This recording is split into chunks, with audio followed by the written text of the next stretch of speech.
Nunot sa pagsaulog sa National Nutrition Month karong Hulyo, gipaning kamutan sa gobyerno na makabot sa katawhan ang maayong nutrisyon sa baratong presyo.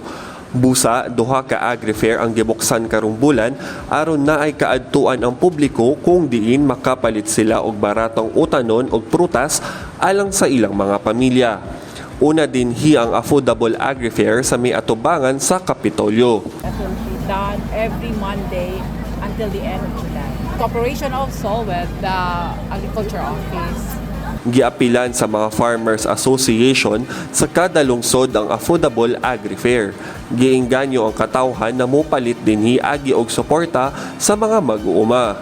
Ang Department of Agriculture gibuksan sab ang kadiwa ng Pangulo dinhi sa Dumaguete City. Matod sa opisyal sa DA, barato ang mga baligya diri kay wala ni niagi og middleman.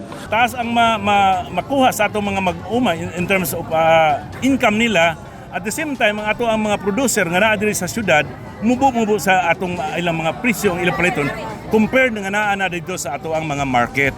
Apil sa kadiwa ang dairy products, preskong isda, prutas, utan ug NFA rice. Usa sa namalit si Nanay Timotea. At tinuod, palengke, 80 man yung talong. Ito 40 Mayo, kada adlaw, sada ini. Gikan sa Negros Oriental, kini si Roy Lomotan sa PIA alang sa maayong balita sa Central Visayas.